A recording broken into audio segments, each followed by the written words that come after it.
तो बच्चों क्वेश्चन है डिटर्मिनेंट का और ये क्वेश्चन सीबीएसई 2026 में 5 मार्क्स का आया था। इस क्वेश्चन को करने से पहले एक बहुत ही इंपॉर्टेंट बात, बच्चों जो क्वेश्चन है ये प्रॉपर्टीज और डिटर्मिनेंट से बहुत आराम से हो सकता है एक शॉर्टकट तरीके। तो अगर कोई बच्चा बोर्ड में इस क्वेश्चन को प्रॉपर्टीज से करता है तो उसको 0 मार्क्स मिलने वाले हैं। तो बिना प्रॉपर्टी का यूज करते इस क्वेश्चन करेंगे और इस क्वेश्चन के अंदर करना है कि आपको obtain the value of determinant in terms of x y z. एक क्वेश्चन हो गया। उसके बाद बोला है further if delta is equal to 0, मतलब इस डिटर्मिनेंट की वैल्यू अगर 0 हो and x y z are non zero real numbers, prove that x raised पर -1 प्लस वाई रेस्ट पर -1 प्लस जेड रेस्ट पर -1 इज इक्वल टू -1। तो काफी इंटरेस्टिंग क्वेश्चन है।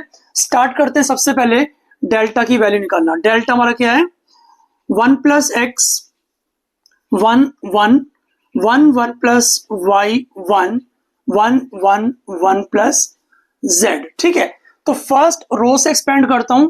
1 plus x multiplied by 1 plus y 1 1 1 plus Z.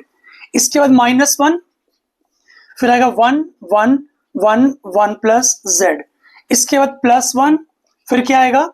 ये रो बंद कर दो, कॉलम बंद कर दो, तो बचा क्या? 1 1 1 और 1 प्लस वाई। इसको एक्सपैंड करना चाहते हैं हम लोग, तो 1 plus y multiplied by 1 plus y 1 plus z -1। इसके बाद -1 1 plus z -1 plus 1 1 1 minus y. Correct. अब कुछ कटता है तो उसे काट देंगे, तो 1 -1 कट रहा है, यहां से 1 -1 कट रहा है। हमारे पास बचा क्या?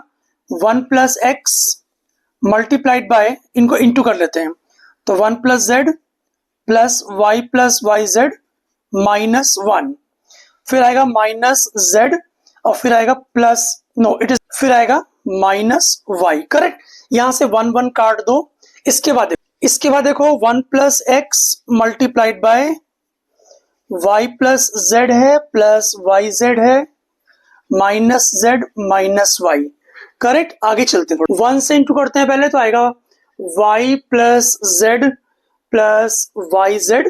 अब x से करते हैं तो क्या आएगा? X y plus x z plus x y z. इसके बाद है minus z minus y. Correct. अब यहां से चेक करो, z कट रहा है, y कट रहा है बच्चों। करेक्ट। हमारे पास क्या बचा? हमारे पास बचा x y plus y z plus x z plus x y z. ये किसकी वैल्यू है? डेल्टा की वैल्यू, मतलब डिटर्मिनेंट की वैल्यू हमने निकाल दी।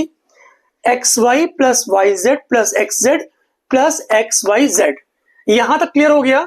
अब आगे चलते हैं। उन्होंने बोला है if delta is equal to 0, और डेल्टा क्या है? X y plus y z plus x z plus x y z. तो अगर डेल्टा 0 के इक्वल हम कर दें तो हमें करना पड़ेगा x y plus y z plus x z plus x y z is equal to 0। अब उन्होंने क्या कहा है, देखो ध्यान से, x y z are non zero real numbers और प्रूव करना है आपको एक्स की पावर -1 प्लस वाई की पावर -1 प्लस जेड की पावर -1 इज इक्वल टू -1। ठीक है, डेल्टा 0 कर दिया। अब यहां से चेक करो हम कॉमन क्या निकाल सकते हैं। बहुत ध्यान से ऑब्जर्व करो, यहां पर कॉमन है बच्चों एक्स वाई जेड। आप बोलोगे यहां तो नहीं है कॉमन, तो कोई बात नहीं, एक काम करते हैं हम लोग, टर्म को z से मल्टीप्लाई डिवाइड कर लेते हैं, कुछ ऐसे। सेकंड नंबर जो है ना, सेकंड टर्म, इसको मैं x से मल्टीप्लाई डिवाइड कर रहा हूं, कुछ ऐसे। ऐसे ही थर्ड को कर रहा हूं y से, कर सकते हैं ना। अब सब में से x y z कॉमन है, निकाल लेंगे x y z बाहर कॉमन। अंदर बचेगा 1/z plus 1/x plus 1/y plus 1 is equal to 0। अब यहां पर इन दो ब्रैकेट्स का प्रोडक्ट 0 के इक्वल है। इसका मतलब क्या निकलता है? या तो एक्स वाई जेड 0 होगा या फिर ये वाला ब्रैकेट 0 होगा। तो अगर मैं एक्स वाई जेड को 0 के इक्वल कर दूं, लेकिन यहां पर क्या बोला है? X y z are non zero real number, मतलब कि इनमें से एक्स भी 0 के इक्वल नहीं है, y भी 0 के इक्वल नहीं है और z भी 0 के इक्वल नहीं है। तो हमारे पास एक ही ऑप्शन बची है, वो क्या है? ये 1/x plus 1/y plus 1/z plus 1 is equal to 0। इस 1 को राइट हैंड साइड पर शिफ्ट कर दो तो हमारे पास बचेगा क्या, 1 upon x plus 1 upon y plus 1 upon z is equal to -1। 1 upon x को हम लिख सकते हैं एक्स की पावर -1, 1 अपॉन वाई बन जाएगा वाई की पावर -1 एंड 1 अपॉन जेड बन जाएगा z की पावर -1 इज इक्वल टू -1। अब चेक कर लो, हमने जो प्रूव करना था ये वाला पार्ट, ये भी हमारा प्रूव हो चुका है। This is the answer, hence it is proved. इस पूरे सॉल्यूशन के अंदर किसी भी स्टेप में आपको डाउट हो, कोई भी क्वेरी हो, तो कमेंट सेक्शन में कमेंट करके पूछ सकते हो। तो अगर आप नए हैं इस चैनल पर तो प्लीज चैनल को सब्सक्राइब कर लें, वीडियो को लाइक कर दें, क्योंकि ऐसी वीडियोस हमारे चैनल पर रेगुलरली अपलोड होती रहती हैं। थैंक्स फॉर वॉचिंग, बाय बच्चों।